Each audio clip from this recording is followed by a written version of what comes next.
Darcy vos ama. O Darcy é assim. Então agradecemos a igreja. Foi boa, Guilherme. Essa foi boa. É terrível isso, a gente acaba contaminado. Mas obrigado, Darcy, por ceder o espaço, abrir a igreja.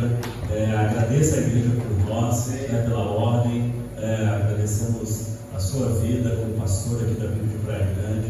Tem sido um tempo especial. Você, o Reinaldo, toda a sua equipe aí, que Deus continue abençoando esse ministério aqui, cuidando dessa igreja, dando graça e sustentando vocês em tudo.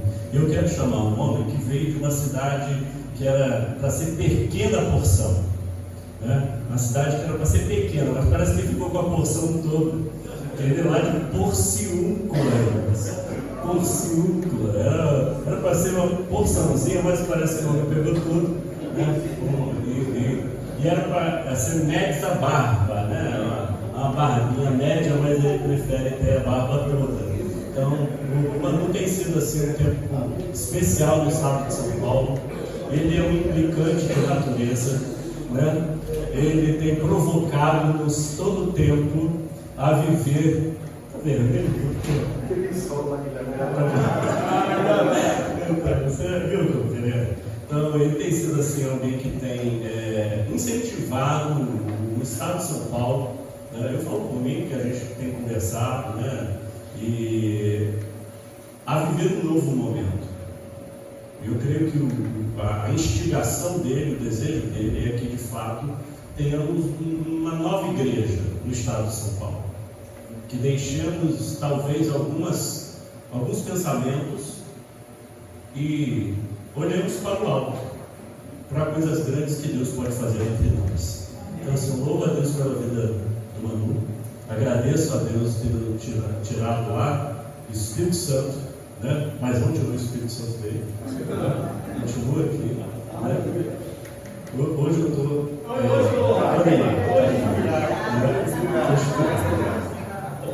mas quero agradecer pela dele, da esposa, que está sempre acompanhando, e nós ficamos felizes por isso, né? Agradecer pela vida do Manu, que o Senhor use, que o Senhor fale através dele no nosso coração, mais uma vez. Santo Deus, te damos graças pela vida do teu servo, Pai. Abençoa, enche do teu Espírito, que ele fale com toda a intrepidez, autoridade que vem da tua parte, Senhor, e que nós sejamos impactados pelo poder, ó Deus, que tu tem manifestado através da vida do teu servo.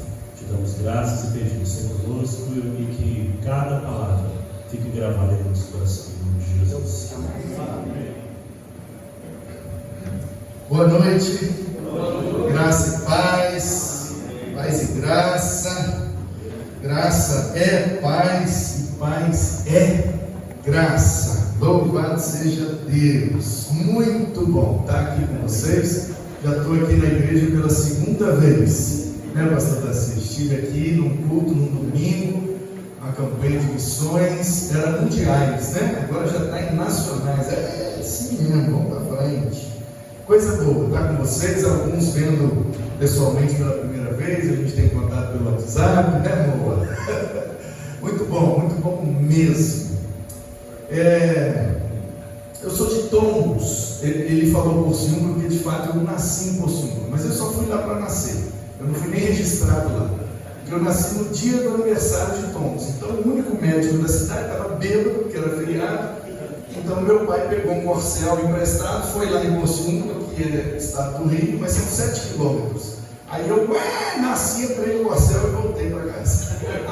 E aí eles me levaram, me registraram no cartório em Tombos. Eu sou tombense, eu me considero tombense.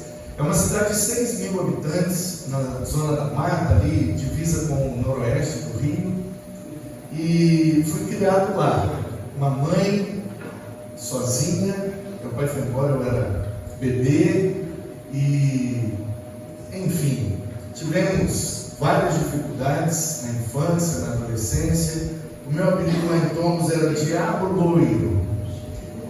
E até esses dias um amigo, tem um pastor amigo que é da região ali exatamente ali do noroeste fluminense, ele Ele é ali da região de Cardoso Moreira, perto de Itaperuna, de Campos dos Goitacazes. E ele é pastor batista e sempre teve uma convicção de servir a Deus como médico. E aí ele foi para o seminário, mas também ficou tentando medicina há alguns anos. E aí recentemente ele conseguiu, entrou na faculdade de medicina e está terminando de formar para exercer, segundo ele, desde criança tem essa convicção de ir para algum lugar, servir a Deus através da medicina. Então ele está concluindo o curso lá em Itaperuna e um senhor lá de Tombos, tá gravando? Tá? Ok, é só para eu... Não, pode deixar, é só para eu escolher melhor as palavras. Mas não tem problema não. O Paulo Miller, ele era da igreja metodista e me marcou muito quando eu conheci de fato, né? Eles sabiam quem eu era. Ele tem duas filhas, uma é um pouco mais velha que eu, a outra é da minha idade, a Paula e a Camila. E a Camila estudou comigo, a gente era da mesma sala e eu fazia muito bullying com ela, e eu fazia bullying com todo mundo, e eu brigava, eu era realmente o diabo louro. E ela tentou suicidar, e eu não fazia ideia disso, de tanto bullying que eu fazia com ela, eu e outros meninos. E me marcou muito quando eu conheci realmente o Paulo Miller, conversando com ele, e as meninas, elas me disseram que quando ela chegou em casa, né, falando de mim, que eu era um capeta, que eu tinha que morrer e tal, e aí o Paulo Miller falou: não, vamos orar por ele, isso nem precisa de oração, ele não tem pai, né, a mãe alcoólatra, enfim, eu tive grandes dificuldades familiares e sociais, enfim, né? E aí, com esse irmão, que agora é um idoso, Paulo Miller, foi a Itaperuna fazer uma consulta, e o médico que atendeu ele é esse meu amigo. E aí, papo vai, papo vem, ele falou que era de Tombos, aí ele falou: conheço um amigo meu de lá. Ah, é? Quem é? É o Manu. Manu Casabarba. Aí, olha o áudio que ele me mandou. Cara, eu contou um pouquinho a história. O que acontece? Vamos rapaz, você conhece uma coisa lá? Ele conhece muito, inclusive foi recentemente, o cara falou assim: rapaz, tem nome lá, é a prova, Deus existe. Que é o nome lá, Deus transforma a vida da pessoa. Você está lá em Tombos, ele é conhecido como diabo louro, mas Deus transformou, o título lá, é pastor, representante da ordem, então eu conheço um pouquinho. Então é o tipo do negócio que a gente não se orgulha muito, mas é realmente a prova que Deus existe. No aniversário de 100 anos da PIB de Tombos, eu dei meu testemunho no sábado à noite, e foi algo marcante, muito marcante, impactante para a cidade toda. E no domingo pela manhã, eu pregando, e pregaria também no domingo à noite. Aí a Paula, a filha desse Paulo Miller, foi à igreja no domingo pela manhã. Ela não conseguiu ir no sábado e ficou sabendo. E aí ela veio. E aí eu estava com o pastor Carlos, que é o pastor da PIB lá de Tombos, e ele estava me conhecendo ali, ele não me conhecia, né? E aí ela veio chegando: dá licença, pastor, e tá, mano, só queria saber, porque falaram que ele é o Manu, mas está muito diferente, né? É o Manu mesmo? Eu sim, Paula. Ela, não é possível, ela olhava assim para mim. Aí o pastor Carlos perguntou para ela: Paula, ele era muito endemoniado? Aí ela falou: pastor, era ele que entrava nos demônios. Ai, meu Deus do céu, é desse jeito. Então, gente, é isso: 6 mil habitantes, sem pai, periferia, mãe solteira, tudo que você imaginar do que não presta, eu tive acesso e me prejudicou até os 16 anos de idade. Eu nunca tinha entrado em nenhuma igreja na minha vida, nenhuma. E com 16 anos de idade eu saí de Tombos com 11 anos e fui para Bauru, joguei basquete lá e fiquei naquela região ali de Dois Córregos, Jaú, Barra Bonita. Depois, com 14, eu fui para Volta Redonda, no Rio.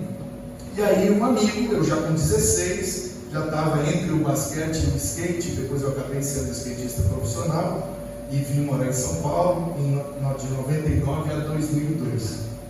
Então, esse amigo converteu numa história muito interessante e me convidou numa quarta-feira chuvosa, outubro de 98, e fui então com ele. Ele converteu na congregação do Cajueiro, estava indo lá matricular na classe de batismo. E o líder da congregação desafiou ele, o nome dele é André, e foi muito legal a conversão dele. A gente skatista, de sábado para domingo a gente foi com uma balada, a gente pegava o mesmo ônibus, de manhã ele estava lá na padaria, e uns americanos que vieram construir uma capela, muito parecida com essa aqui, dos americanos, da junta lá de Richmond, né? Isso. E aí, o rapaz passou domingo de manhã convidando o pessoal para a inauguração da capela da congregação domingo à noite. E ele pegou aquele convite, aí os meninos gringos que estavam ajudando a construir a capela, o menino viu o skate dele, pediu para dar uma volta, aquela coisa e tal. E aí ele pegou o convite e olha só como é que Deus faz, né? Aí na cabeça dele, quando ele acordou, ele olhou o convite e ele falou: vou lá, vou fazer amizade com esse gringo, vou dar um jeito dele me ajudar e eu vou para os Estados Unidos.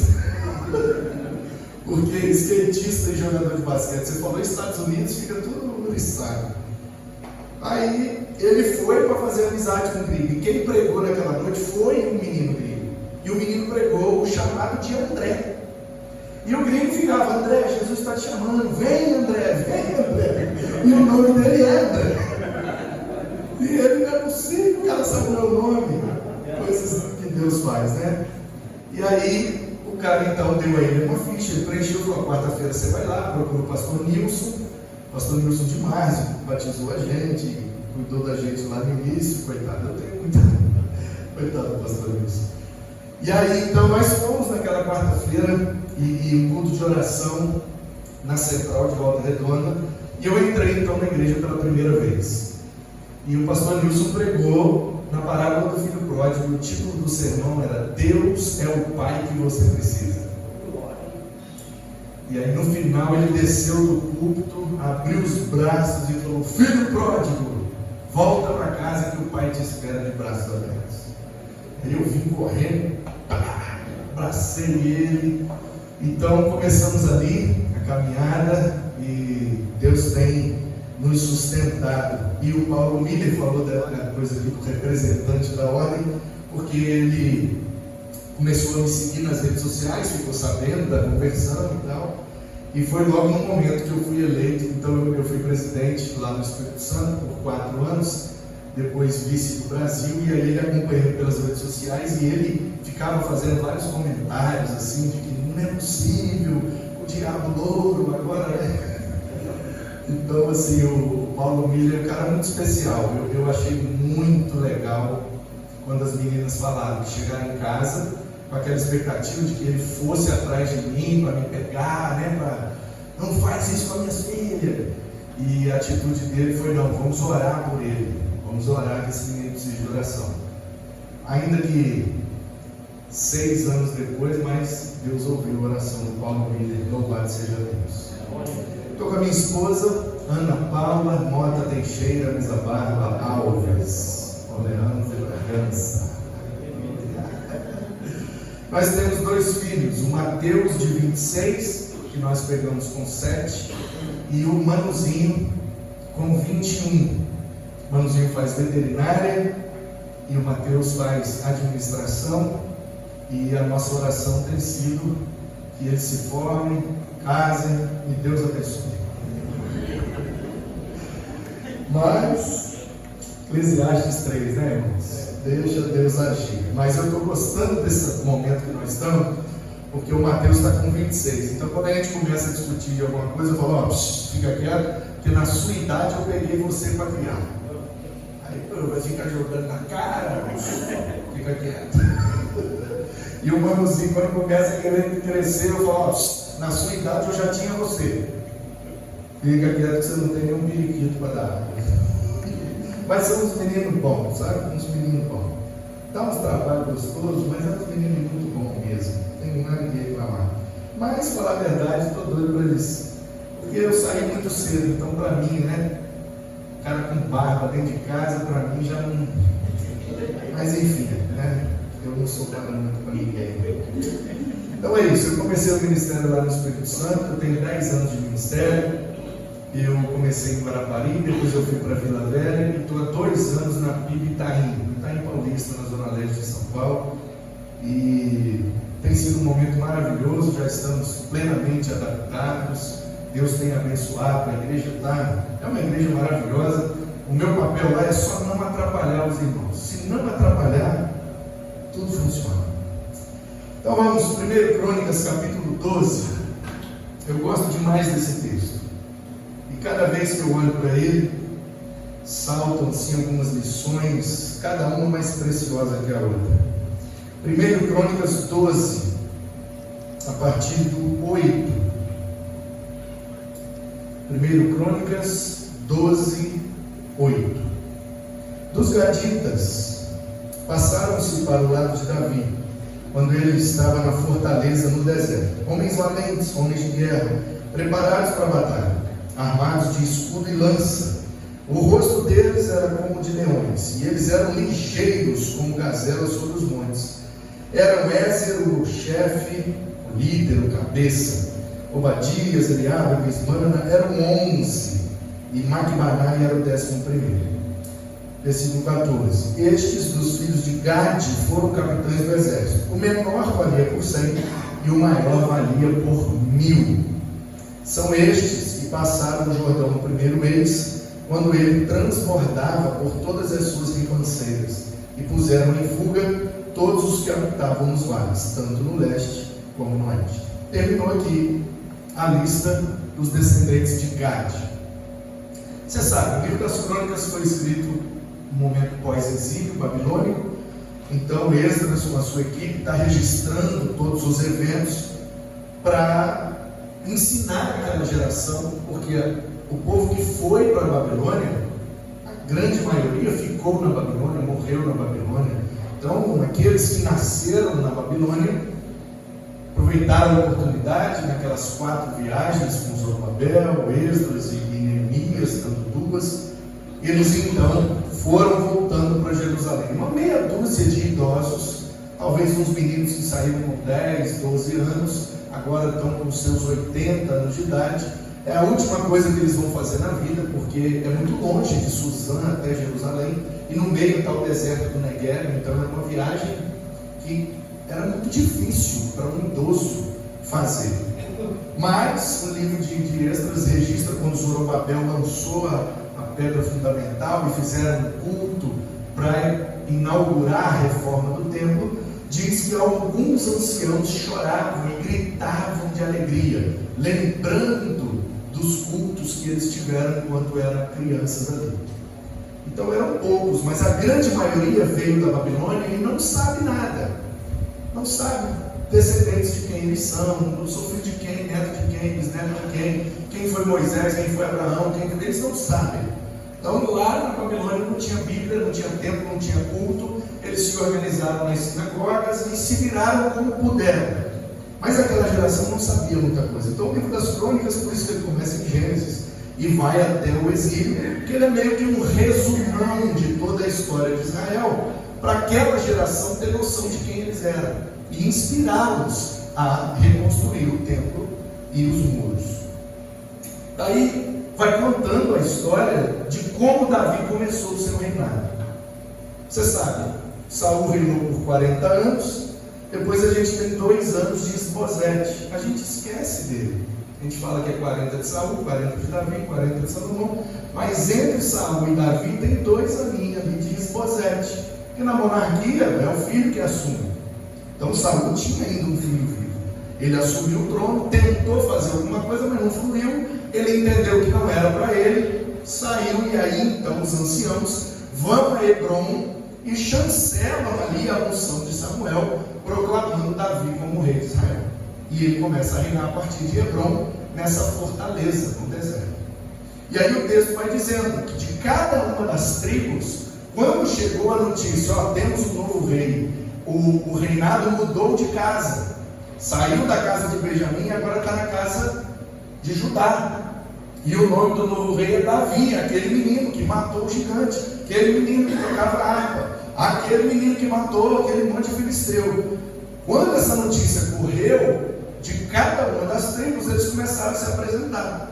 Ô Davi, eu sou bom de fazer tal coisa, para tal coisa pode contar comigo. E aí da outra tribo, o pessoal se apresentava, nós somos bons disso, pode contar com a gente, pode contar, pode contar. Quando chega nesse ponto, fala que da tribo de Gade vieram 11 caras. Um time de futebol. E a primeira coisa que chama a minha atenção aqui é que eu tenho o privilégio, sou muito grato por Deus ter me soprado já pelo Brasil há alguns anos. E esses dias um menino me perguntou, eu estava tentando fazer umas contas, até umas 500 eu contei. Eu tinha uma meta de pregar em todas as igrejas do Espírito Santo, batistas, né? Só que são muitas, né? Quase 1000. E eu não consegui ir em todas, mas eu fui na maioria, fui em umas 600, 700 igrejas do Espírito Santo, e também ali no sul da Bahia, leste de Minas e norte do Rio, muito perto, e depois, então já aí há uns 20 anos que Deus tem me soprado para muitos lugares, e eu rodo muitas igrejas. Eu nunca vi uma igreja, se vocês conhecem, para quebrar essa minha regra, eu nunca vi uma igreja um menino chamado Gade. Vocês conhecem alguém que chama Gade? A gente conhece Benjamim, a gente conhece Judá, Rubens, Simeão, até Melquisedeque eu conheço alguns. Gade, eu nunca vi um Gade. Está vendo? Minha regra continua valendo. Não existe Gade na igreja evangélica brasileira. O que para mim é muito louco e já me ensina aqui uma primeira lição, que é os avanços militares de Davi no início se devem a esses 11 homens, e ninguém nem lembra deles. O Rubem, o Simeão, uns caras que fez um monte de besteira. Os meninos tudo tem. Eu conheci uma menina esse dia, eu fiquei impactado. Como é que é o seu nome, minha filha? Ela Jezabel.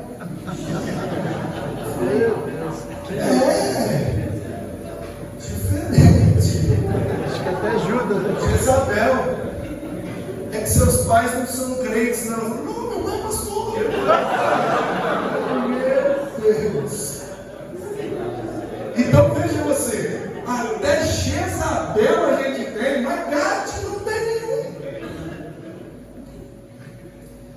Ô gente, os caras que mais foram relevantes no início do reinado de Davi são completamente esquecidos por nós. Qual é a última mensagem? Último livro? Último congresso? Última revista de EBD baseada nesses caras? A gente não lembra deles.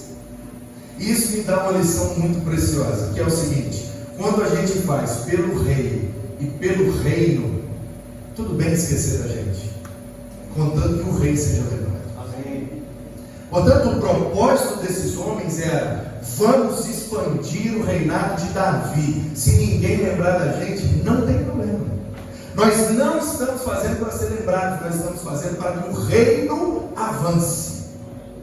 Essa deve ser a nossa motivação. Pode esquecer de mim, mas não esqueça o sermão que eu preguei. Pode esquecer de mim, mas não esqueça da palavra que foi dita. Como é que é o nome daquele pastor? Eu não lembro. Nossa, mas aquele dia Deus falou comigo profundamente. Amém. O nome que deve ser exaltado é o nome do rei. E tem que expandir é o reino. Então, se eu pudesse dar um nome aqui para essa mensagem, seria pelo rei e pelo reino. Essa deve ser a nossa motivação principal. E se esquecer da gente, paciência. Paciência. Há uns dias não, já tem uns meses atrás, um amigo começou a me ligar. Eu estava no gabinete atendendo, e eu estou vendo o telefone lá com a notificação, e ele ligando. Um amigo muito querido, conhecido na denominação, ele atua no Nordeste. E eu falei, gente, o que está acontecendo? E a moça chorando na minha frente, e ele ligando, e eu, ai meu Deus, e ele ligando, eu falei, gente, o que está acontecendo? Aí a menina falou, vai ter um banheiro ali, fica à vontade, com papel e tal, e aí a menina ficou lá se recompondo, aí eu peguei e mandei usar para ele, estou atendendo, o que foi? Ele atende, pelo amor de Deus, atende, pelo amor de Deus. Gente, aí eu falei, você dá licença só um pouquinho, eu vou ali, só pego um negócio e já volto. Aí eu saí, o que foi, velho? Pelo amor de Deus, eu estou atendendo, cara. Aconteceu um acidente, capotou o carro, o que foi? Aí ele falou, mano, eu preciso desabafar, agora, senão eu vou explodir. Ele fala rápido, então, que a mulher está chorando, não tem que voltar. Aí, Manu, você sabe que eu estou aqui há 18 anos, né, cara? Eu sei. Pois é. Depois da pandemia, abriu aqui uma parede preta. E quando eu voltei da pandemia, um povo que eu senti falta, quando eu fui atrás, estava tudo lá na parede preta. Manu, tem um cara aqui, eu falei, rapaz, parede preta é assim mesmo, vamos trabalhar aqui uma frente, moço, deixa eu atender. Não, peraí, rapidinho. Ai, meu Deus. Ele falou, chegou um cara na igreja, 2017, dia 20 de agosto. Eu falei, caramba, você matou. O cara chegou todo arruinado. Mano, eu cuidei do cara, eu virei madrugada com aquele cara. E a esposa voltou para ele, e ele reconstruiu a família, e arrumou um emprego, e reconstruiu a vida, e caminhando, e com bababá, e tal, Mano, pensa numa história linda, história mais linda do meu ministério. Na pandemia, todo mundo sumiu, na hora de voltar, ele não voltou. Quando eu fui atrás, ele estava na parede preta. Falei, meu irmão, não faz isso não, vai para lá, é assim mesmo. Frente é igual biscoito, vai um, vem 18, vamos para frente. Tentando animar ele, coitado. Aí ele, não, peraí, eu não acabei não. Falei, fala então. Você acredita que eu acabei de chegar no aniversário de 15 anos da menina? E aí, o que tem? Nossa, quase falei o nome dele. O que tem? Mano, você acredita que eu cheguei lá? A festona top, todo mundo nas mesas. Eu fiquei numa mesa lá no canto escondido. Ninguém pôde ir, eu fui sozinho, fiquei lá sem graça. O povo da parede preta não conhecia ninguém. E umas 3 mesas que eram minhas ovelhas nem vieram falar comigo. E eu ali, sem jeito, parecia um elefante em cima da árvore, todo constrangido. E o cara, rapaz, deu a palavra para todo mundo. E depois chamou o pastor da parede preta. Mano, o pastor da parede preta pregou 40 minutos. E eu quero lá no canto, só esperando. Falei, não, na hora de orar vai ser eu. Tá doido? É possível que ele esqueceu as madrugadas que eu virei. Essa menina catarrenta lá chorando na sala. E nós reconstruímos essa família. Não é possível. Na hora da principal honra, ele vai me chamar. Eu falei, e aí? Ele falou, eu vim embora para casa e ele nem lembrou de mim. Se eu não tivesse ido na festa, eu acho que ele não tinha nem sentido falta. Eu falei, rapaz, não brinca não, irmão, como é que pode, cara? Eu falei, meu irmão, somos todos gaditas. Faz um post e bota hashtag somos todos gaditas. Que é isso, mano? Você está maluco que negócio de gadita? Meu irmão, é pelo reino.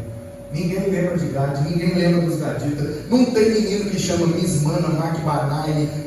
Mas os caras estão aqui, eles foram valentes. O menor valia por 100, o maior valia por 1000. Eles ajudaram Davi a expandir o reino. E ninguém lembra deles. Aí, pô, mano, mas não queria levar de Bíblia agora não, cara.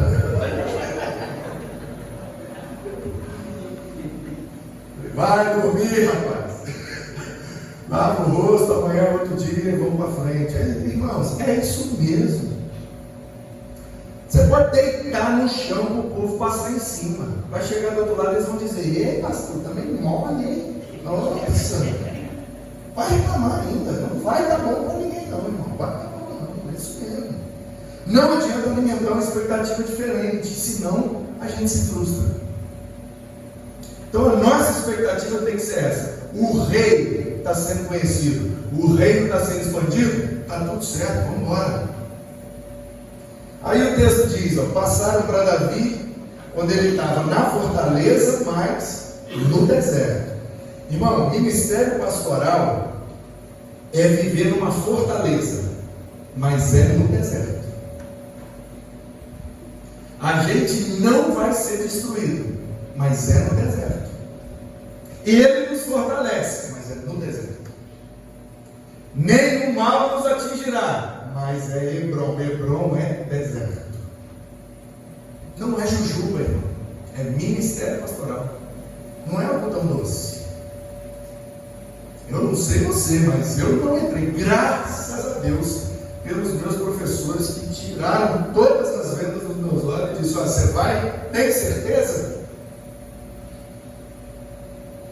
Então, graças a Deus que usou alguns pastores e professores que eu tive que me mandaram a real. Eu tive uns professores azedos, sabe esses caras azedos no ministério?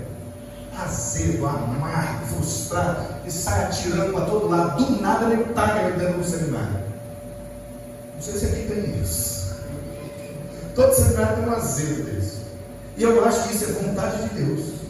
É propósito de Deus. É bom ter um azedo desse, porque ele começa a vomitar um monte de frustração, a gente fica: eita, então é assim? Oh, isso eu não sabia. Nossa, então os crentes fazem isso com a gente. Todo mundo fala: tira o azedo do seminário. Eu falo: não, deixa. Muitos também não, mas um é bom. Quanto mais azedo, um azedão é bom, porque ele vai tirando aquele romance do coração, vai caindo as escamas dos olhos e vai falando: ó, não vai pensando que é mais de rosa, é chicote do lombo, vai estalar mesmo, o pau vai quebrar e pede para sair. Eu acho bom, de vez em quando tem uns professores, mas eles eram homens valentes. Irmão, ministério pastoral é lugar de homem valente. Lugar de chorar é na cama. Ministério é lugar de brigar, é lugar de lutar. Homens valentes, homens de guerra, preparados para a batalha. A nossa batalha não é como a deles, carne e sangue. A gente não vai matar nenhum crente, a gente tem vontade, mas não pode. Nossa batalha é espiritual, mas é batalha. É batalha, todo dia é batalha. Termina aquele culto domingo, e aquele culto que o povo foi lá no céu e voltou 3 vezes. Você chega em casa e fala: agora vai. Na segunda-feira começa a explodir as bombas. Você fala: eu vou embora dessa igreja. Esse dia um menino me procurou: mano, rapaz, eu estou sentindo um negócio muito ruim. Estou com 2 anos de ministério. Pela primeira vez, eu não sei como lidar. O que você está sentindo? Sentindo vontade de entregar o ministério. Eu falei: então agora você está normal. É sério? Eu falei: rapaz, eu fiquei com a carta de exoneração assinada na mesa da minha sala 6 meses. Olharam para ela, olharam para a igreja e falaram: é, Jesus, não, vou lá só hoje, hein? Vou lá só hoje. Aí eu ia.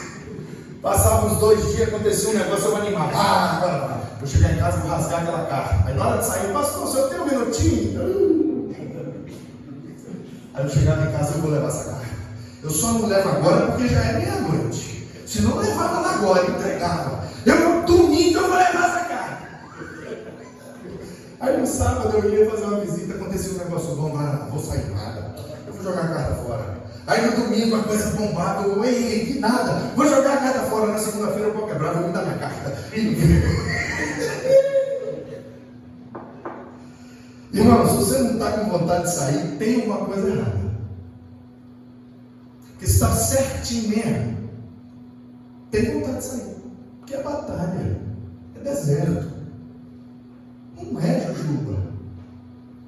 E aí o texto diz: eles eram armados de escudo e lança, uma arma de defesa e uma arma de ataque. Efésios 6 diz que a nossa arma de defesa é a fé, é o nosso escudo, e a arma de ataque nossa é a palavra, a espada do Espírito. Então, querido, se a gente precisar se defender, só tem uma arma de defesa: fé. Você tem que crer que o Deus que te chamou vai te proteger. Ponto. Ah, mas eu vou fazer uma reunião. Faz não. Ah, mas eu vou visitar o fulano e vou. Vai não. preciso defender minha honra. Precisa não, irmão. Só creia. Só creia. Seu escudo é a fé. O Deus que te chamou vai te proteger. Ah, meu irmão, mas eu estou apanhando. Deus não ia me proteger? Às vezes você está só colhendo o que você plantou. Ué. Ou você acha que você é perfeito e não erra nunca? Quando você erra, você vai colher. Ué. Consequência do erro. Fazer o quê? É isso mesmo, irmão. Enxuga o rosto. Lava na pia. Nada como um dia após outro dia. Vamos embora. A gente erra. E quando erra, colhe as consequências. Fazer o quê? A fé. O Tozer tem um livrinho, né? Desse tamanhozinho em cima. Pensa numa paulada. 5 votos para obter poder espiritual. Trate seriamente com o pecado. Não seja dono de coisa alguma. Nunca passe adiante algo que prejudique alguém. Não aceite qualquer glória. E nunca se defenda. Aí ele olha para Jesus na cruz. Jesus, santo, perfeito, imaculado, falando: Pai, perdoa, eles não sabem o que faz, não. E nós, pecador que erra direto, não, Senhor, mata eles.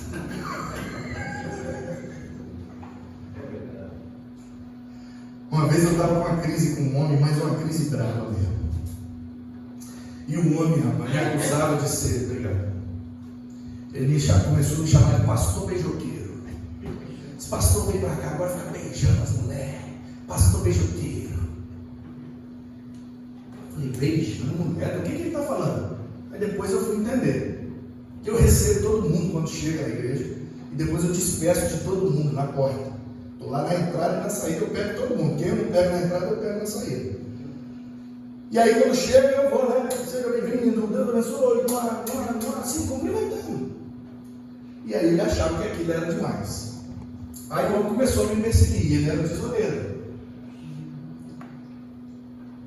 Aí eu fui conversar com um pastor que me mentoreava na época. E eu falei: eu não sei o que fazer com esse homem. Ele falou: vou te ensinar minha receita. Você pega um papel, escreve o nome dele, bota no chão, ajoelha em cima e ora. Como assim, pastor? Ele falou: assim, simples assim. Escreve o nome, ajoelha e ora. Essa é a única coisa que você pode fazer. O que passar daí é procedência maligna. Eu falei: sério, pastor? Ele falou: sério. Então tá bom. Aí eu peguei.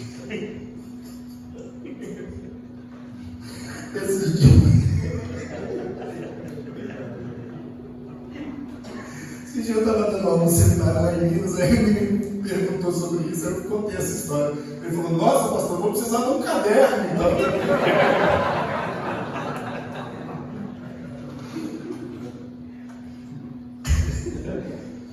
Ô, gente, essa mulher está aqui de testemunha.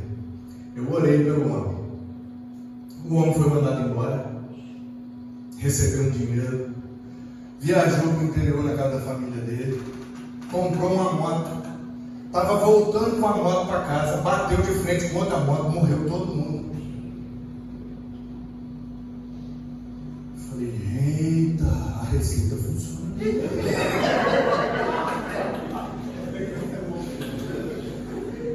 Aí eu fiquei me sentindo culpado e liguei para o pastor. Falei: pastorzão, funcionou, eu não sei se deu bom, se deu ruim. Pastor, o homem morreu. Pegou no lado dele: aleluia! Ô, gente, eu fui lá e a família querida, os meninos dele, tudo. E aí fomos lá, fizemos sepultamento. E foi impactante. Ele estava com um rapaz da garupa e o outro também. Foi 2, assim, né? 2 em cada moto, bateu de frente, a moto morreu os 4. E tudo da mesma região, eles eram até meio parente um do outro. Tragédia. E aí o pastor da igreja de lá e eu, a gente fez sepultamento, aquela coisa, comoção. Ok, voltamos, a igreja abraçou a família e tal, cuidou, eles moravam quase em frente à igreja. Ok, como ele começou a levedar aquele negócio, ele tinha uma cunhada. E a cunhada abraçou aquela ideia dele e começou a ajudar ele a disseminar coisa contra mim. E aí chegou num ponto que estava insustentável mesmo, os dois. Só que eu fui e o pessoal às vezes vinha: pastor, você não vai fazer nada. Eu falei: não, deixa, a igreja de Jesus, ele está cuidando. Aí o homem morreu, ficou todo mundo, né? Eita. Gente, eu estava dormindo, umas 2 horas da manhã. telefone, acordei assustado, falei, meu Deus, o que foi? Cheguei na sacada, o marido da cunhada lá embaixo, desce, pelo amor de Deus, desce. Falei, o que é isso, gente? Desci, todo mundo acordou, os vizinhos acordaram, aquela coisa, e eu desci, a mulher chorava, aí eu, vem, entra. Aí, e a mulher sentou no sofá e não parava de chorar, e pega a água, dá para ela, aí ela ajoelhou, pelo amor de Deus, eu não quero morrer. Eu falei, o que foi? Ok. Ela se recuperou, foi no banheiro e tal, voltou, e o marido quieto. Porque, deixa eu falar. É melhor, né? Eu ia dizer que quanto mais doida é a mulher, mais banana é o cara, mas não é sempre, não. Só esse caso lá. Ô, gente, essa menina voltou do banheiro, ajoelhou na minha frente e falou, pelo amor de Deus, me perdoa que eu não quero morrer. Eu falei, mas quem disse que você vai morrer, meu filho? Por favor, me perdoa. Eu não vou sair daqui se você não me perdoa. Eu falei, perdoar de quê? Aí ela falou, eu estava dormindo, que ela voltou lá do sepultamento, né, impactada na história, e eu sonhei que eu tinha morrido e cheguei no céu. Quando eu cheguei no céu, eu vi meu cunhado. Fui falar com ele e falei, o que você está fazendo aqui? Ele falou, nós morremos. Eu falei, não, é mesmo, eu morri. Quando eu olhei, Jesus. Aí eu fui falar com ele, Jesus, por que eu morri? Aí ele olhou para mim assim de um jeito muito furioso e falou, porque você está perseguindo meu servo. Aí eu acordei assustada, aí eu vim aqui para você me perdoar, porque eu não quero morrer. Falei, vai, não pegue mais. Depois ela virou minha amiga, passou até do ponto depois. Tem gente que é muito intensa, então quando é muito intensa para um lado, quando vira para o outro lado, é muito intensa também. Mas é bênção, amém. Então, queridos, o texto diz, eles eram armados de escudo e lança. O nosso escudo é a fé. Nós temos que crer que o nosso Deus nos protege. Não precisa se defender, não precisa se explicar, não precisa. Deus toma conta. Eu não sei se você sabe, mas a igreja é dele, irmão. Eu não sei se você sabe, mas quando você nasceu, ele já estava cuidando há quase 2000 anos dela. Eu acho que ele sabe cuidar bem dela sem você. Eu acho que ele cuidou quase 2000 anos sem você. E se você morrer, ele vai continuar cuidando. Sabia disso? Porque é dele, não é nosso, não. Então, nossa defesa é a fé. Eu creio que o Deus que me chamou, me sustenta e me protege. Amém. Escreve no papel, ajoelha e ora. Agora, a arma de ataque é a palavra. Não é torcer a palavra para bater, não. É a palavra que é a espada. Então, se você precisar atacar, que seja com o texto bíblico. Não é com a sua interpretação do texto, é com o texto. Cospe versículo nos outros. Esse é o seu jeito de atacar, se você quiser. Dispara assim, 15 versículos em cima da pessoa, blá, blá, blá, blá, blá, e deixa ela se virar para lá com isso. E você não comenta nada, não fala nada, não interpreta nada, não. Só fala o texto e deixa o espírito do texto agir. Quem ataca é a palavra, irmão. Não são os nossos argumentos, não. Então, eles tinham arma de defesa, tinham arma de ataque. O rosto deles era como de leões. Eu imagino que aqui seja uma referência à forma intensa e enérgica que eles lutavam. Quase que, rosnando assim, e para cima mesmo, com aquela cara de, como um leão. É lógico que a gente vai ficar gritando e rugindo para os irmãos. Permita-me fazer aqui uma aplicação alegórica, mas o leão da tribo de Judá é Jesus. Portanto, se é para a gente ter cara de leão, que seja para que o povo veja Jesus na gente. Porque às vezes a gente quer ser igual ao leão, e isso só piora. Mas se Jesus resplandecer na nossa face e o povo ver Jesus na gente, aí a gente sai vitorioso. e eles eram ligeiros. Olha isso aqui, que coisa linda. Como as corças sobre os montes. A gente não tem esses bichos aqui não. E aqui nem sei se tem aquelas pedras e tal, mas lá em Tomos, o povo costumava criar cabrito. E lá tem cachoeiras, tem muita pedra, paredão de pedra. Não sei se você já teve essa experiência, mas um cabrito, ele sobe num paredão de pedra assim, que é um negócio que você não... É inexplicável. Aquela patinha, ele vai se equilibrando ali naquelas ranhuras da pedra e vai subindo. E esse tipo de animal, eles têm muita facilidade de escalar morro, pedra. Então, o escritor está pegando aqui essa propriedade, claro, para falar da guerra física. Quando o bicho pegava, os caras subiam o morro correndo e ninguém pegava eles. É isso que ele está falando. Mas a gente precisa fazer aqui uma aplicação espiritual. Então eu vejo que se a gente quer ser gadita pelo rei e pelo reino, a gente precisa ser como esses caras, ligeiro para subir o monte.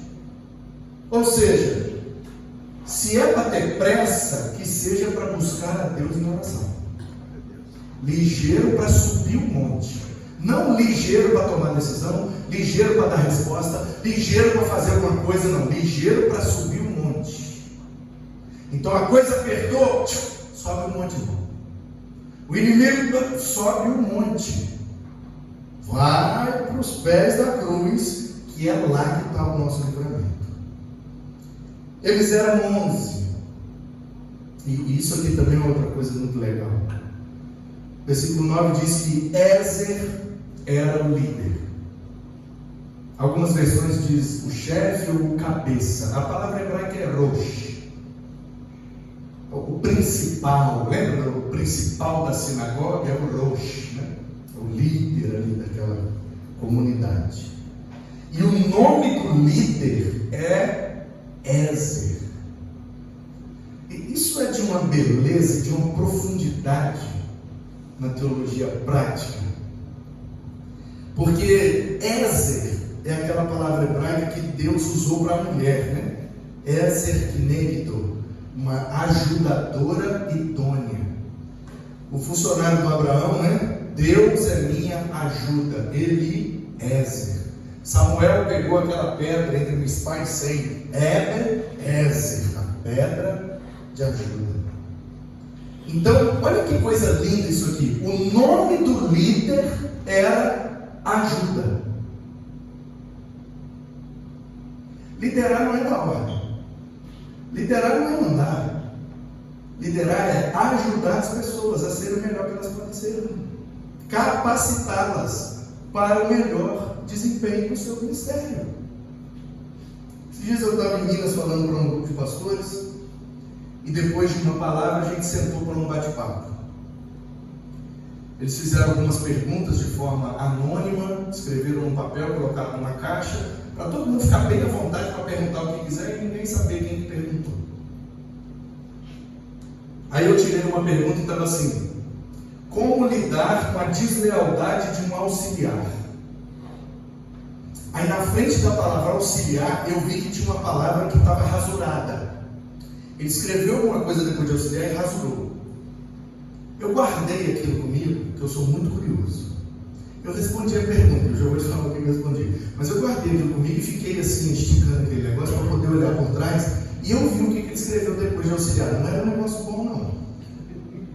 Mas eu acho que ele desistiu e apagou. E o que eu disse para aquele pastor foi o seguinte: pastorzão, eu não sei quem você é, mas eu sei exatamente o que você está sentindo. Eu já sofri deslealdade de um auxiliar, não é nada bom. Principalmente se você investiu, se você consagrou, se você tirou do seu salário para dar para ele, se você pegou um ambiente da igreja e transformou na sala dele, se você deu toda a estrutura e depois ele te apoiou pelas costas, então eu sei exatamente o que você está sentindo. Eu posso, de cadeira, te dizer um negócio. Eu sofri porque eu estava errado. Porque eu realmente tratava ele como meu auxiliar.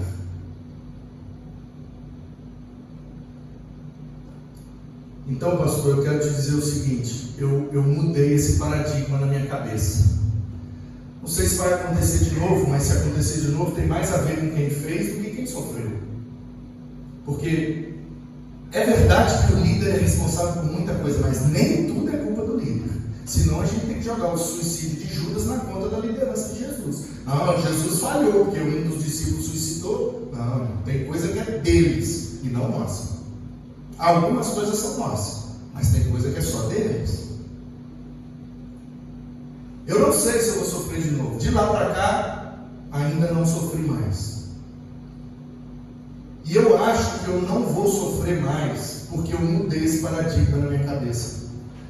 Hoje eu trabalho com a equipe, não como eles sendo meus auxiliares, mas eu sou o auxiliar deles.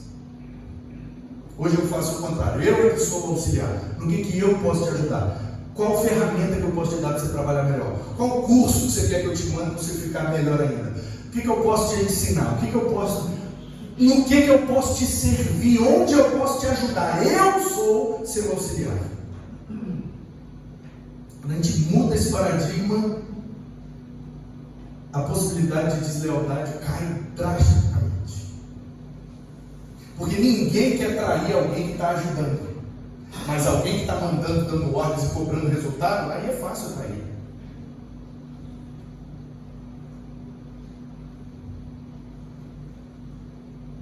Então, a gente precisa mudar esse paradigma. Porque na cultura ocidental, quem ajuda é menos. Você tem o pedreiro e tem o ajudante do pedreiro. Você tem o piloto e o copiloto, né? Você tem o profissional e o auxiliar do profissional. Isso é cultura ocidental. Na cultura oriental é exatamente o contrário. Tanto que o salmista repete 9 vezes: Deus é minha ajuda.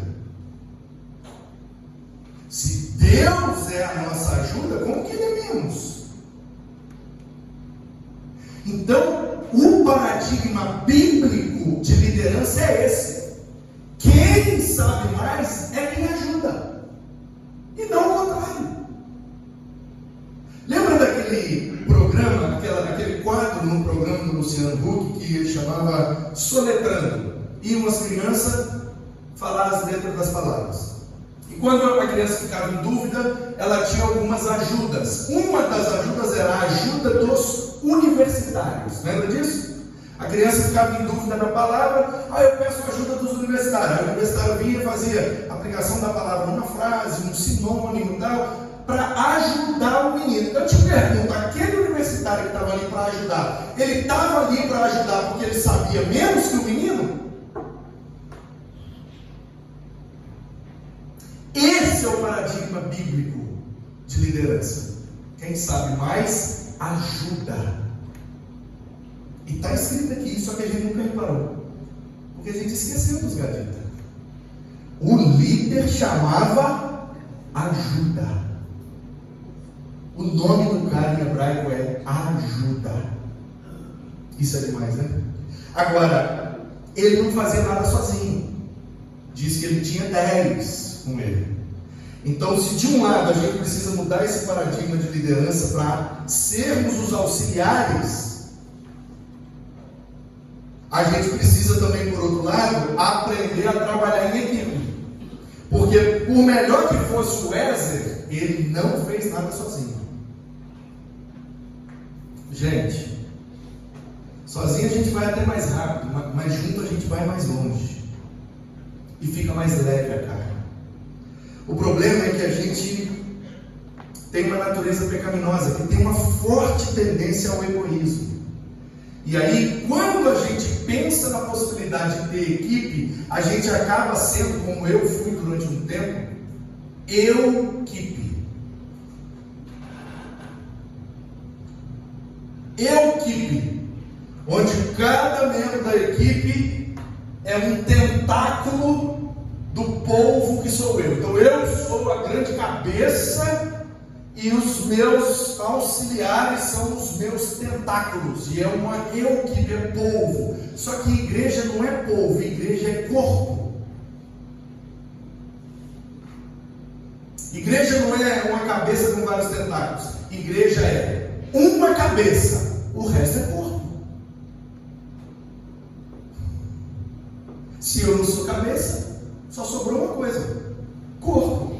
E se sou o corpo, membro do mesmo corpo. Portanto, ninguém está acima de ninguém. Então, trabalhar em equipe é reconhecer humildemente que eu preciso fechar as brechas que eu tenho. Eu preciso tampar os buracos que eu tenho no meu caráter, na minha capacidade, na minha habilidade, no meu dom, no meu talento. Não tem como ter todos os dons e todos os talentos. A gente precisa se unir para fortificar. Então, se eu sou bom nessa área, o que eu vou fazer com aquela outra? Eu vou botar alguém para fazer. Eu rodo muito pregando em tudo quanto é lugar. E uma das cenas que eu mais vejo, que muito me entristece, é quando chega o pastor para abrir a igreja, com aquele molho de chave dele. Aqui, meu chaveiro é isso, eu tenho só a chave do carro, mais nada. Eu não tenho chave da igreja, eu não tenho a chave do gabinete. Sabia disso? Aí esses dias eu fui falar, o cara falou: mas aí é fácil, igreja grande, rica, paga um zelador. Eu falei: mas você foi ver há 10 anos atrás quando eu estava na congregação? Eu também não tinha chave não, porque eu peguei o menino, treinei ele e abri ele, voluntariamente. Feliz da vida pela responsabilidade do ministério que ele recebeu. Eu tenho que chegar antes e tenho que abrir. É o meu trabalho na igreja. A gente bota umas coisas na cabeça, eu não tenho condição de pagar um zelador, então eu tenho que ir lá abrir. Não, irmão, treina alguém para abrir e vai descansar na sua mulher na praia. Um monte de chave, e o cara que abre, o cara que fecha, o cara que pega, o cara que liga, o cara que... Meu irmão, você não é o povo não, você vai morrer, cara. Jesus é o cabeça, nós é corpo, e cada um faz a sua função. Se não é minha função, eu não quero nem saber. Está acontecendo um negócio lá na igreja agora. Você me pergunta o que é? Eu não sei. Eu não tenho a menor necessidade de saber. O meu ministério é da palavra. Eu sei quem vai pregar amanhã. É o Leonardo, um menino de 9 anos que eu estou treinando ele há 8 meses. Isso eu sei, que essa é a minha função. Quem abriu, quem fechou, quem ligou, quem desligou, quem pegou, quem não sei. Não entendi nada. Não entendi nada. Agora, precisa ser valente, né? Cara de leão, assumir a bronca. Na hora de ir para a cruz, eu vou lavar o pé de vocês. Mas na hora da cruz, eu vou morrer. Então, o que acontece? Eu já ouvi várias reclamações desse sentido. A gente delega e não descansa. Dá a pessoa para fazer uma coisa e fica cobrando o tempo inteiro. Se você delegou, meu irmão, descansa, deixa a pessoa fazer. Mas e se errar? Aí é bom, você conserta. Você só supervisiona. É o episcopo. Lembra? Quem deseja o episcopado, excelente obra deseja. Epi é o alto, é o de cima. Né? O epicentro da coisa. Escopo é um esboço, é para você ver o que não pode ser visto. Um escopo. Visão. Então, episcopo é uma visão de cima, ou como eu gosto de traduzir, uma supervisão. O que Paulo está dizendo é: quem deseja ser supervisor na igreja, ver de cima uma excelente obra deseja. Por isso que o sistema episcopal é baseado nessa ideia da supervisão. Bispo que cuida daquela região, ele supervisiona aquilo ali. Estou dizendo que essa é a maneira certa de exercer essa função da Bíblia. O que eu estou dizendo é que o significado, a minha palavra aqui é exegética, não é eclesiológica. E exegeticamente, episcopo é quem vê de cima, é o supervisor. Então, se eu deleguei, não é que eu vou também, faz aí, se vira e tchau. Não, faz aí, e estou aqui, ó. Não vou intrometer em nada, mas se precisar, eu estou aqui. E a gente precisa ter a coragem de assumir esse compromisso com o povo. Se der certo, mérito seu. Se der errado, a culpa é minha. Você não tem noção do poder que isso causa no líder. Pode ir, meu filho. Se der certo, o mérito é seu. Se der errado, a culpa é minha. Deu certo, fulano vem aqui, gente, vamos orar pelo fulano. Vocês viram o que ele fez ontem? Que coisa top que ele fez, vamos orar aqui, coisa bênção, né? Foi ele que fez, gente. Foi nada, eu escrevi, eu desenhei, ensaiei aquilo 8 meses. Mas foi ele, deu certo, foi ele. E se desse errado, ô pastor, o menino falou um monte de besteira. Fui eu que disse as besteiras dele. Pode deixar que eu vou consertar, o erro é meu. Bota o menino para trás de mim, e a igreja quer, pode atirar em mim, deixa o menino para lá. Eu que estou ensinando o menino, então se ele errou, a culpa é minha. Mas o que acontece? Pena que está gravando, eu não posso contar um detalhe.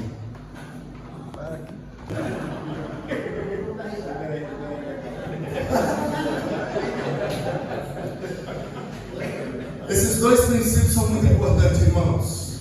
Muito importantes. Peço perdão pela demora, agora que eu reparei, mas também começou já depois das 8, né? Mas quem mora mais longe ali sou eu, né? Estamos em casa. Mas você precisa se lembrar desses dois princípios, isso aqui é muito importante. O líder ajuda e precisa ter equipe. Irmãos, não dá mais para fazer ministério sozinho, não dá mais. Mesmo que você tenha só 10 pessoas, 15 pessoas, 30 pessoas, selecione alguns e monte uma equipe. Nós estamos no tempo dos afetos. Houve um tempo em que a igreja precisava ser efetiva. Ela precisava ter a doutrina correta, a administração correta, a seriedade, o testemunho na sociedade. Efetiva era a igreja boa. Pós-modernidade, irmão. Da Segunda Guerra Mundial para os anos 90, virou a chave, não é mais modernidade. Então a efetividade não é mais levada em conta. Nós estamos agora no tempo da afetividade. É por isso que as pessoas hoje trocam de igreja com a maior facilidade. Porque se aqui eu tive um desafeto e ali eu tive um afeto, tchau, vou embora. Eu não olho placa, eu não olho doutrina, eu não olho administração, eu não olho seriedade nem testemunho. Eu fico onde eu me sinto bem, tempo dos afetos. Mas isso está errado. Não adianta, irmão, nós vamos morrer e vai continuar assim. A característica do tempo. Então, ou a gente surfa a onda, ou a gente se afoga nela. O que você prefere? Como skatista, eu prefiro surfar. Se você prefere afogar, Deus te abençoe. Você tem fôlego suficiente, vai botando aí, ó. Deixa a onda te levar. Então, se você quer bater de frente com a característica do tempo, você vai afogar na onda. Eu prefiro comprar minha prancha e, ó, dar a mesma manobra. Eu vou surfar essa onda. Então, o que eu tenho que fazer? Manter o mesmo evangelho, manter a mesma doutrina, manter os mesmos princípios, os mesmos valores, com afetividade. Só isso. Eu não sei se você sabe, mas nossa, tem um livro, eu me arrepia até agora, que eu lembrei desse negócio. Esse negócio é poderoso demais. Tem um livro do Philip Yancey, que ele lançou junto com um médico americano que serviu muito tempo na Índia, o Dr. Paul Brandt.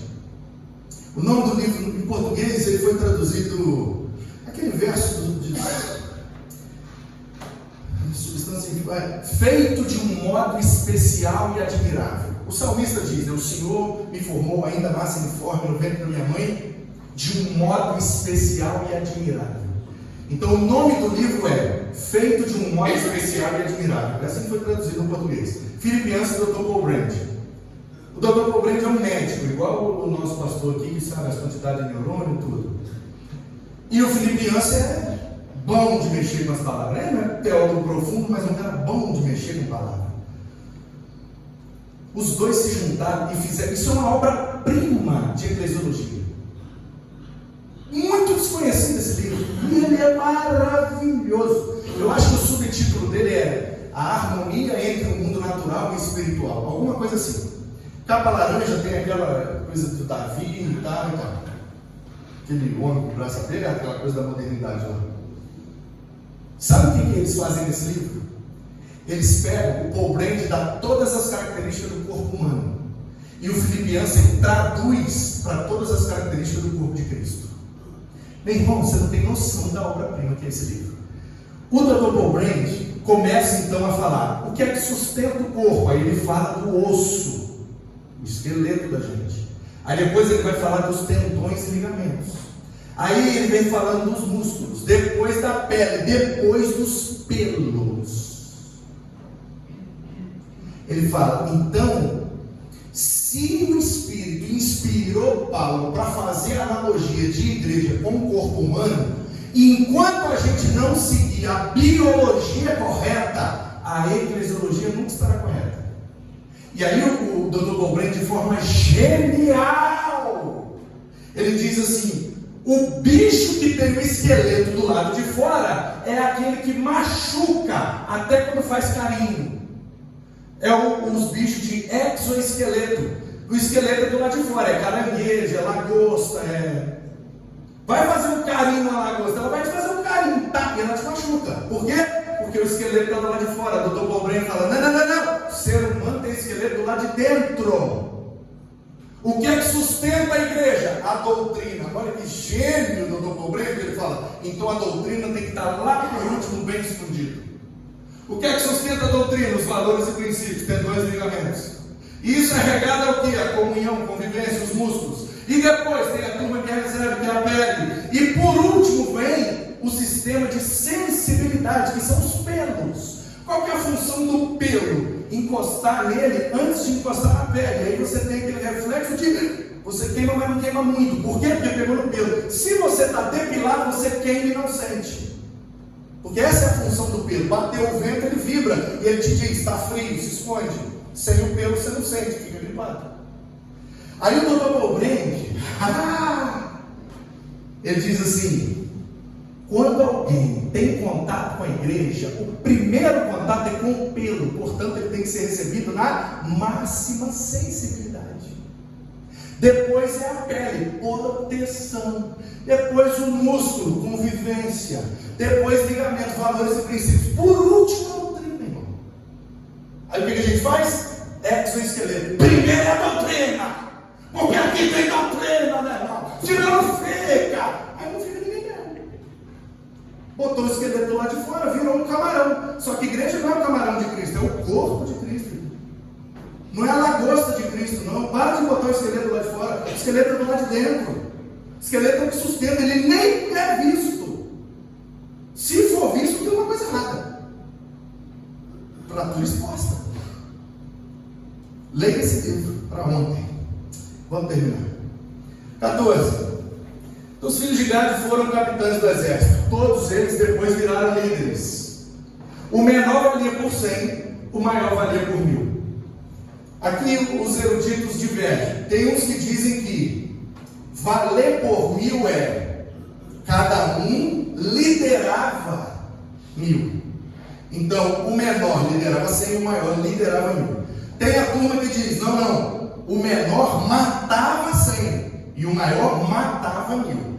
Eu não sei qual das duas interpretações está correta, se eles lideravam ou se eles matavam. O que eu sei é que uns era para 100 e outros era para 1000. Meu irmão, o autoconhecimento é muito importante no ministério pastoral, porque eu vejo um monte de gente de 100 querendo ser de 1000, não funciona. E eu não estou falando de tamanho de igreja, hein? Porque cabeça de pastor, você fala em número, eu já penso, está falando da igreja grande.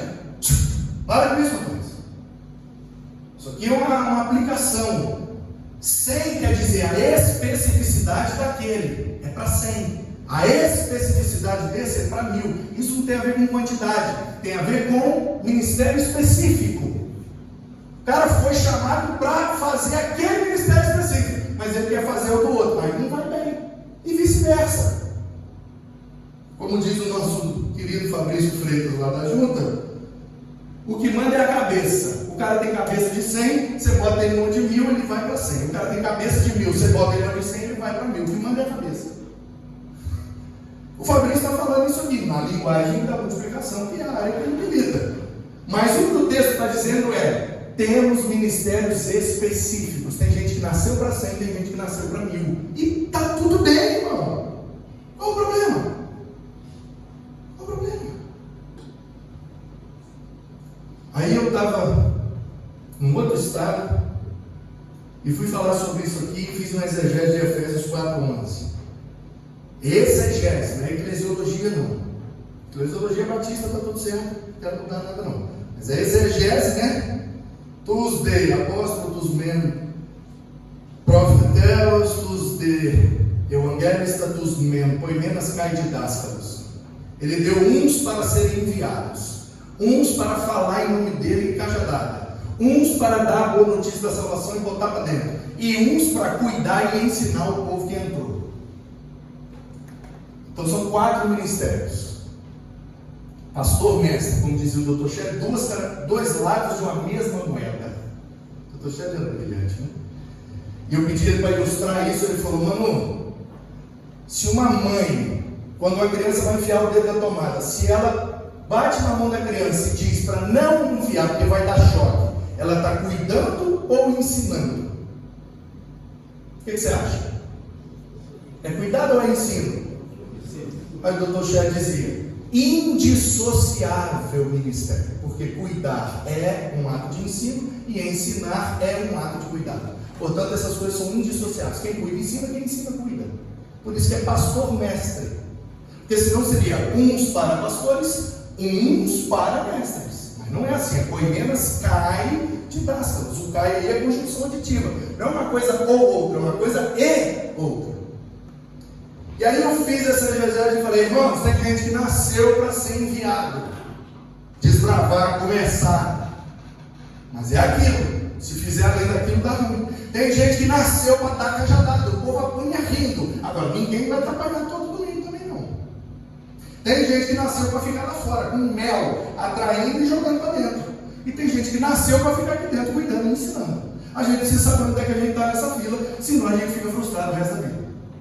Encerrei, toquei o barco. No final vieram 3 pastores falar comigo.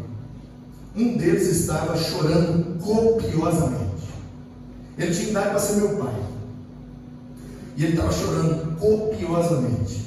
Pega o meu comigo. Obrigado, pastor. Ele tinha idade para ser meu pai. Ele tem. Ele com 2 pastores. E eles vieram: pastor, a gente queria te agradecer, porque foi muito bom, não sei o que, tirou a gente da crise lá. Amém, irmão, Deus abençoe, que bom, Deus falou amém. Os 2 saíram e ele ficou. Quando ele percebeu que não tinha mais ninguém no templo, ele: senta aqui, pastor. Eu sentei do lado dele e ele chorando copiosamente. Um homem de uns 65 anos. Ele olhou no fundo do meu olho e disse assim: muito obrigado, posso morrer feliz. Eu falei: que isso, pastor? Morrer não, eu aprendi para gerar vida. Aí ele falou: meu filho, eu tenho 42 anos de ministério. 42 anos de frustração. Eu nunca fui feliz no ministério pastoral. E hoje, Deus me respondeu por quê. Falei: por quê, pastor? Ele falou: porque no dia que eu fui consagrado ao ministério pastoral, morreu o evangelista que tinha dentro de mim. Eu fui chamado para conversar com gente, e me botaram para cuidar de documento, parede e presidir reunião. Eu nunca fui feliz, e eu questionava Deus e nunca tive a resposta, e hoje Deus me respondeu por quê. Pelo menos agora eu posso morrer feliz, porque pelo menos eu tenho a resposta. Pena que não dá para voltar no tempo. Eu vou aposentar no que vem, e infelizmente aposentarei como um pastor frustrado, porque eu não tive condição de exercer o meu ministério específico. Porque o meu prazer, pastor, não é pintar parede, não é mexer com som, é presidir a assembleia, e o meu prazer é estar lá fora, pregando folheto e orando com as pessoas, que Jesus aceita, e lá fora, pastor. Nunca gostei desse negócio aqui dentro. Só que para viver do ministério tem que vir aqui para dentro. Eu vim 42 anos, nunca fui feliz. Ô, gente, aquele negócio explodiu dentro de mim de um jeito. Eu falei: Deus, o Senhor fica à vontade para me soprar por onde o Senhor quiser para nos ajudar. Porque os de 42 anos já não dá mais tempo. Mas o Senhor me bota então em contato com os de 2 anos para poder entender esse negócio, para não ficar 40 frustrado. Irmãos, a gente precisa, isso é um assunto muito sério. A gente precisa estar no nosso ministério específico, senão a gente nunca vai ficar satisfeito. Manu, vamos lá na África? Fazer o quê, irmão? Não, vamos lá com as crianças, dar comida. Não vou não, irmão. Não vou mesmo. Eu oro, eu dou dinheiro, eu mobilizo, eu faço o que você quiser, mas não vou não. Por quê? Porque eu não nasci para isso. Vamos lá na Amazônia. Fazer o quê? Não, nós vamos lá andar 48 horas no barco, vamos lá na região, lá não sei como, do Solimões, lá para cima do Deberim, pegar aqueles meninos radical lá e vamos ficar lá 10 dias dando treinamento, liderança, ministério, Bíblia e teologia, para os meninos saírem depois cuspindo fogo e ganhando na Amazônia para Jesus. Bora, eu estou dentro, eu pago no meu bolso, deixo os mosquitos picar, eu pego uma lágrima, eu faço o que for. Mas para o meu ministério específico, para fazer o que eu não nasci para fazer, não vou perder tempo, porque a vida é curta demais para eu ficar fazendo o que eu não nasci para fazer. Então, se eu estou no Poimenas Cai de Dástaro, deixa eu quieto aqui dentro, cuidando e ensinando. Cuidando e ensinando. Vamos lá, é para cuidar e ensinar? Eu vou. Se não é, tchau, vai com Deus.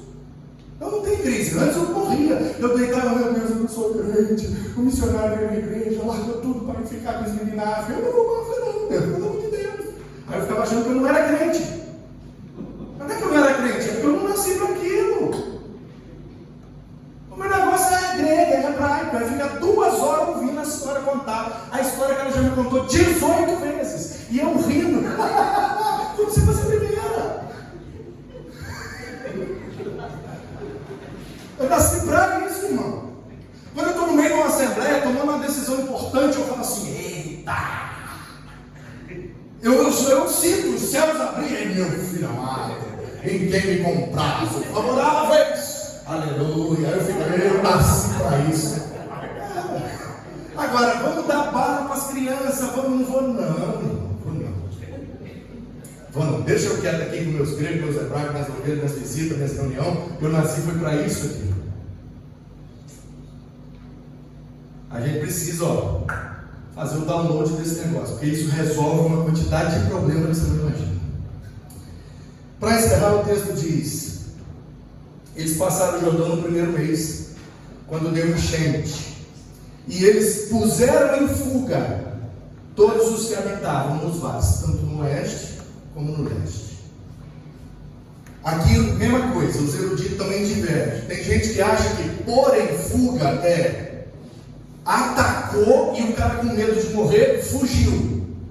Tem gente que acha que não, que eles ajudaram o povo da enchente a sair da enchente e eles foram embora vivos. Puseram em fuga. Foi para matar ou foi para ajudar? Não sei. O fato é, a enchente estava subindo e eles pularam para dentro da enchente.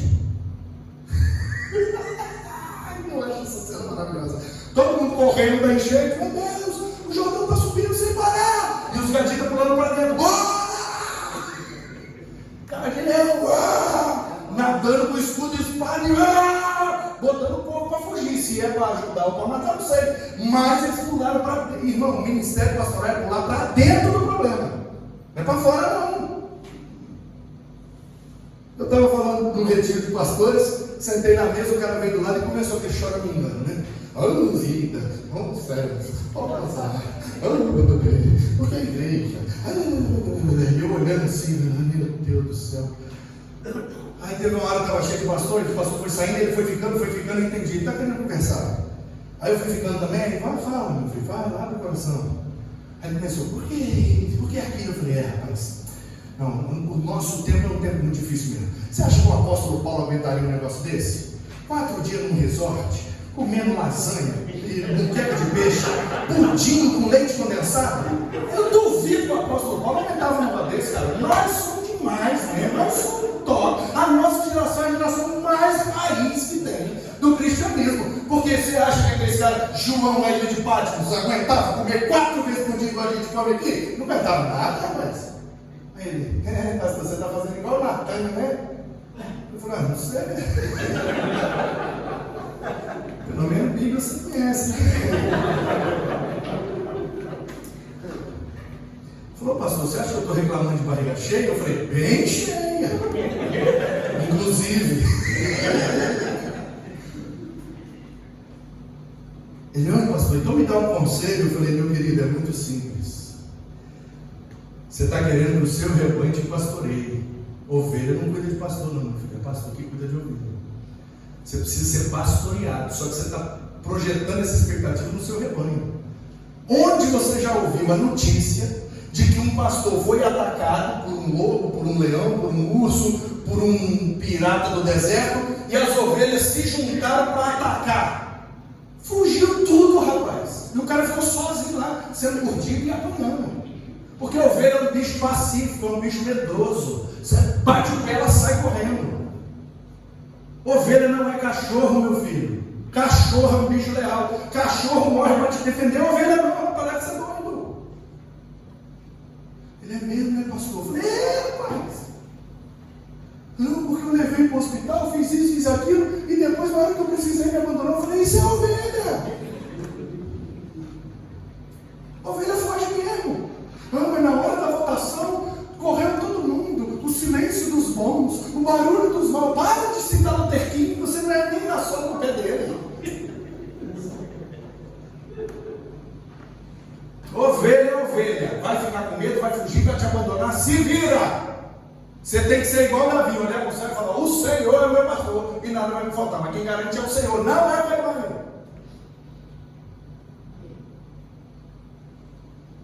Então, eu falei para ele, meu querido, o dia que você entender, e o que eu tenho de vida, ele tinha de ministério. Falei para ele, o dia que você entender que problema é sua matéria-prima de trabalho, você vai ser feliz no ministério. Você já viu médico reclamar de doença? Você já viu farmacêutico reclamar de sintomas? Faxineira que reclama da sujeira. Ai, esse povo é tudo porco. Fica quieto, meu. Se não tem a sujeira, você está desempregado. Você só está aqui porque tem sujeira. Então dá glória a Deus pela sujeira. Aí, como é que o senhor lida com os problemas na sua igreja? Eu falei, muito simples. Quanto mais eles durarem, mais dura meu emprego. Eu falei na reunião de sexta-feira agora. Vamos decidir, gente. Nós vamos avançar no Ministério Infantil do lado de lá e gastar lá 300 mil, ou nós vamos fazer aqui o tempo, climatizar, e acústica, estética, e 300 mil aqui dentro. Para onde nós vamos? Ah, pastor, é melhor lá, né? Porque é prioridade, porque aqui não sei o que, é melhor lá. Eu falei, você é que sabe, eu não estou com pressa não. Como assim, pastor? Eu falei, eu estou com emprego garantido. Pode demorar 10 anos para botar esse ar-condicionado aí. Quanto mais demorar, para mim é melhor. Eu estou com emprego garantido. Porque Deus falou que eu só ia sair daqui depois que eu botasse o ar-condicionado. Então eu não sei tanto. Se durar 20 anos, ó. 20 anos, meu filho. 20 minutos do aeroporto, Parmediano do Biassi. Ah, que maravilha. Eu estou feliz da vida. Vocês estão achando que eu estou ligando para o ar-condicionado? Quanto mais demorar, para mim é melhor. Porque se eu terminar de fazer tudo, eu não vou ter mais o que fazer. Ou eu morro, ou eu vou embora. Deixa eu contar um segredo para vocês. Está bom demais aqui. Então, deixa eu demorar 20 anos. Aí, percebe como é que você muda o jogo? Aí o povo olha e fala, irmão, vamos se coçar, hein? Vamos se coçar para balancear, hein? 20 anos não tem como. Entendeu como é que funciona, irmão? Psicologia reversa. Tem que botar o ar, tem que botar o ar, tem que botar o ar. Ninguém dá nem R$1 para botar o ar. Irmão, vocês não querem botar ar? Não deixa tudo quente então. Vamos sentir calor, aleluia, dá uma benção. Hoje vamos dar uma oferta porque não está dando não. Olha esse calor, pelo amor de Deus. Então, os gaditas, no mês de Abib, né? Até hoje lá é assim, chove um pouco mais e o rio transborda. Todo mundo fugindo da enchente e os gaditas pularam para dentro da enchente. Meu irmão, muitas vezes o ministério pastoral é a gente dar um pause nos nossos problemas para ir resolver o problema dos outros. É isso mesmo. É para isso que a gente nasceu. É para isso que a gente foi chamado, capacitado. Foi nos dado as ferramentas. Nós somos gaditas. Nada além disso, mas também nada menos que isso. Nós precisamos viver esses princípios e sair daqui motivado pelo Rei e pelo Reino, para que esse litoral esteja cheio de crente em nome de Jesus. Amém. Para encerrar, eu vou falar uma constatação que eu fiz, só para não deixar de provocar, para o Anderson não ficar, para eu provar que ele está certo, eu sou provocado também.